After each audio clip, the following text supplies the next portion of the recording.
+2 business സ്റ്റഡിയിൽ വളരെ പ്രധാനപ്പെട്ട public എക്സാമിന് 8 മാർക്കിന് വരെ എസ് എ ആയിട്ട് ചോദ്യം വരുന്ന ടെക്നിക്സ് ഓഫ് സയന്റിഫിക് മാനേജ്മെന്റ് എന്ന ഭാഗമാണ് ഹണി ട്രിക്സിന്റെ ഓൺലൈൻ വീഡിയോ ക്ലാസ്സിൽ ഇന്ന് നമ്മൾ ഡിസ്കസ് ചെയ്യുന്നത്. നേരത്തെ FW ടൈലറെ കുറിച്ചും അദ്ദേഹത്തിന്റെ പ്രിൻസിപ്പിൾസ് ഓഫ് സയന്റിഫിക് മാനേജ്മെന്റ് എന്ന ഭാഗവും ഒക്കെ നമ്മൾ ചർച്ച ചെയ്തിരുന്നു. ടെക്നിക് ഓഫ് സയന്റിഫിക് മാനേജ്മെന്റ്, അപ്പൊ എന്താണ് techniques of scientific management? The techniques of scientific management may be considered as the mechanism by which the basic principles are applied in practice.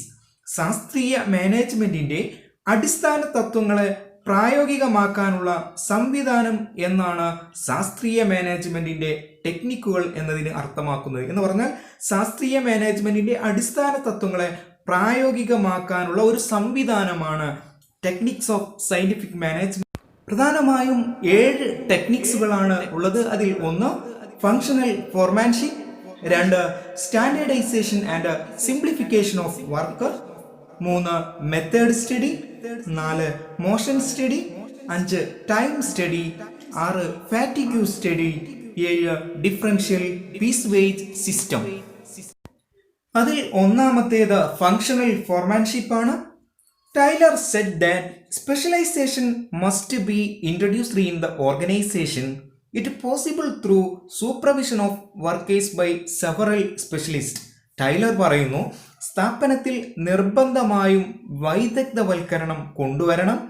അത് വിദഗ്ധരായ കുറെ ആളുകളെ കൊണ്ട് മാത്രമേ സാധിക്കുകയുള്ളൂ. For this Taylor focus on having minimum 8 expert. ഇതിനായി അദ്ദേഹം ചുരുങ്ങിയത് 8 എക്സ്പേർട്ട് ഒരാളെ സൂപ്പർവൈസ് ചെയ്യണമെന്ന് അദ്ദേഹം പറയുന്നു. എന്നിട്ട് അദ്ദേഹം പറയുന്നു, functional foremanship is the techniques of separations of planning and executions at the shop. ആസൂത്രണം ചെയ്യുന്നതും അത് നടപ്പാക്കുന്നതും 2 ജോലിയായിട്ട് തന്നെ കാണണം. അപ്പോൾ പ്രധാനമായിട്ടും ഫങ്ഷണൽ ഫോർമാൻഷിപ്പിൽ ഈ ഒരു പിക്ചറിലൂടെ നിങ്ങൾക്ക് മനസ്സിലാക്കാനായിട്ട് സാധിക്കും. ഫങ്ഷണൽ ഫോർമാൻഷിപ്പിൽ ഒരു വർക്കറെ പ്ലാനിങ് ഇൻചാർജും പ്രൊഡക്ഷൻ ഇൻചാർജും 2 ഹെഡ്സിൽ വരുന്ന ആളുകളിൽ നിന്നും 4 വീതം ആളുകൾ ഒരു വർക്കറെ ഇങ്ങനെ സൂപ്പർവൈസ് ചെയ്യുന്നു, അദ്ദേഹത്തെ സ്പെഷ്യലിസ്റ്റ് ആക്കുന്നതിന് വേണ്ടിയിട്ട്. അതിൽ നമുക്ക് പ്ലാനിങ്ങിൽ നോക്കിയാൽ അറിയാം, അവിടെ പ്ലാനിങ് ഡിപ്പാർട്ട്മെന്റിൽ റൂട്ട് ക്ലർക്ക്, അദ്ദേഹം സീക്വൻസ് ഓഫ് കംപ്ലീറ്റിംഗ് വർക്ക്, ഒരു ജോലി ചെയ്യുന്നതിൻ്റെ പ്രവർത്തനങ്ങൾ അദ്ദേഹം വിലയിരുത്തുന്നു. പിന്നെ അതോടൊപ്പം തന്നെ ഇൻസ്ട്രക്ഷൻ കാർഡ് ക്ലർക്ക് ഉണ്ട്, അദ്ദേഹം prepare and give instruction to workers, അദ്ദേഹം പലതരത്തിലുള്ള നിർദ്ദേശങ്ങൾ നൽകപ്പെടുന്നു.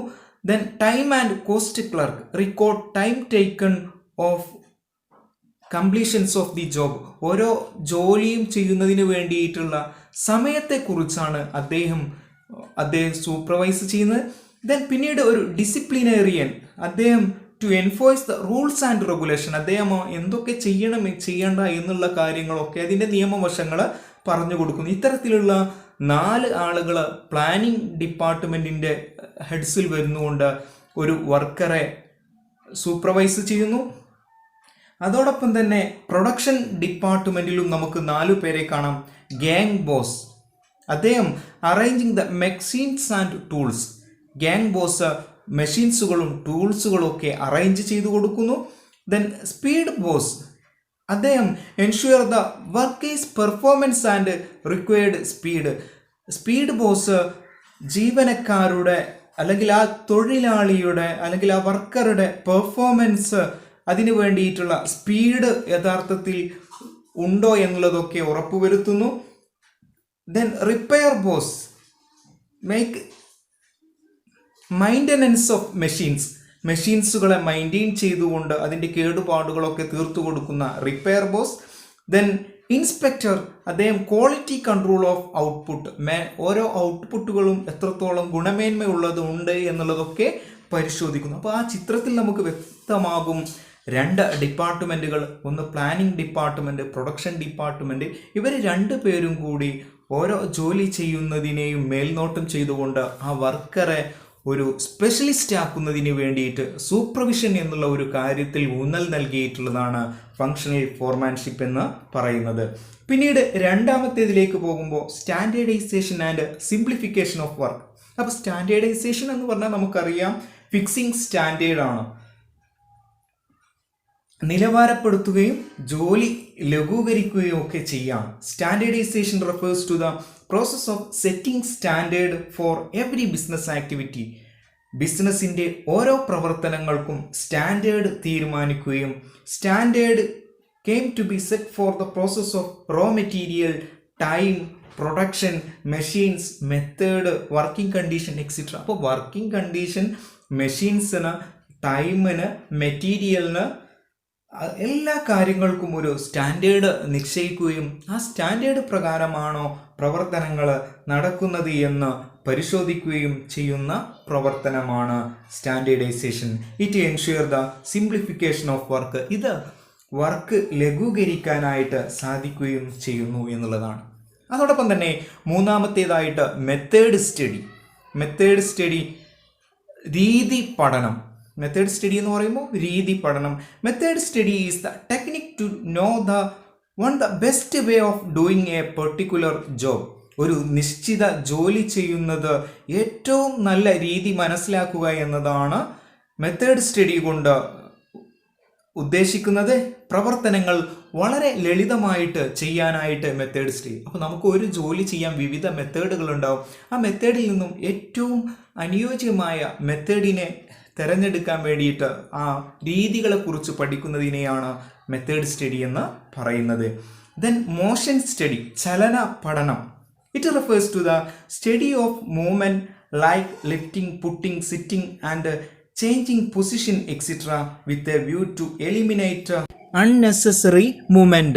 ഇത് തൊഴിലാളികളുടെ എന്ന് പറഞ്ഞാൽ ആ സ്ഥാപനത്തിൻ്റെ അകത്തുള്ള തൊഴിലാളികളുടെ ജോലികൾക്കിടയിലുള്ള അനാവശ്യവും അലക്ഷ്യവുമായിട്ടുള്ള ചലനങ്ങൾ ഒഴിവാക്കാൻ വേണ്ടിയിട്ടാണ് ഇത് നടത്തുന്നത്. നമുക്കറിയാം, ചില ഓഫീസുകളിലൊക്കെ നമ്മൾ ചെന്നിട്ടുണ്ടെങ്കിൽ ചില ആളുകൾ രാവിലെ തൊട്ടിട്ട് അങ്ങോട്ടും ഇങ്ങോട്ടും ഒക്കെ ഇങ്ങനെ വെറുതെ നടക്കുന്നുണ്ടാവും. അപ്പോൾ എന്താണ് ഇത്? അദ്ദേഹത്തിൻ്റെ അറേഞ്ച്മെൻറ്റിലുള്ള ഒരു പോരായ്മ ഉള്ളതുകൊണ്ട്. അങ്ങനെ ഇത്തരത്തിൽ ഈ ചലനങ്ങൾ പഠിച്ചുകൊണ്ട് അനാവശ്യമായ ചലനങ്ങൾ ഒഴിവാക്കുക എന്നുള്ളതാണ് മോഷൻ സ്റ്റഡി കൊണ്ട് ഉദ്ദേശിക്കുന്നത്. പിന്നീട് ടൈം സ്റ്റഡിയാണ്, സമയപഠനം. Time study is the techniques of determining the standard time required to complete a well defined job.